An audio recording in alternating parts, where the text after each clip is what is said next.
pretty strongly, like any other industry. It's about a complete rethink of how space is being used, just like in, let's say, how mobility is arriving to our doorsteps in very different ways. It's more flexible, it's more on demand, living as a service, and similar type of concepts will be central to the future of construction and real estate. I think that companies in the construction industry and urban solutions will experience disruption in a number of ways in the years to come. We will, as an example, see that virtual design and construction will be the way that we execute our processes. What we do at MT Højgaard is that we do all of our major projects virtually before we do them in reality. That allows us to simulate a number of different alternatives before actually going to the construction site. That enables us to optimize our processes and eliminate, basically speaking, thousands of errors before we go and execute the project. Construction companies will in the year to come experience a lot of new and very fast technologies moving into their field. We will experience, or we will see a lot of new ways that these technologies move the way we think architecture. We will see buildings that these years in the past has only been erected in big cities like Dubai or New York, also coming to our field. And I could easily see that world architecture will move much closer to every citizen in Denmark, due to the fact that it's possible with new technology and robots to do much more fancy stuff.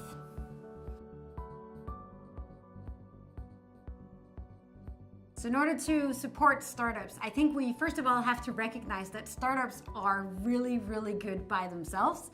So I think we have to first of all not look down at the startups, but actually recognize them for the incredible innovation power they have and look at how can we actually work together. Right? So it's not just about supporting startups. I think a lot about reverse mentoring. I actually think startups could support some of the big corporations more than the other way around. So startups need all kinds of support, but I think it's actually a myth that there isn't enough capital. I think there's actually, when it comes to the real good ideas, they always have access to capital. So I think what's needed always is a bunch of things like mentorship, communities and ecosystems, open doors with public institutions and private companies.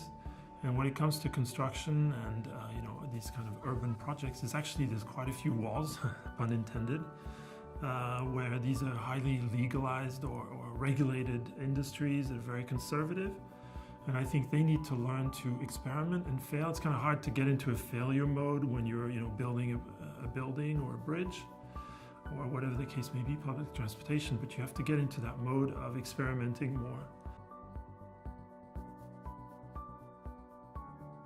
So we have a lot of untapped potential in our country and in the world generally, because startups and corporations doesn't necessarily work together enough. We could facilitate that, leverage all of the superpowers in the big corporations, and help support the startups in giving them new customers and demo their projects. So we need to facilitate that innovation space.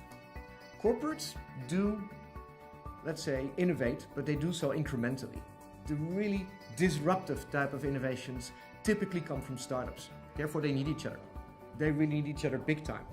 Startups can produce those innovations, but often they lack the scale to actually go out there and go worldwide.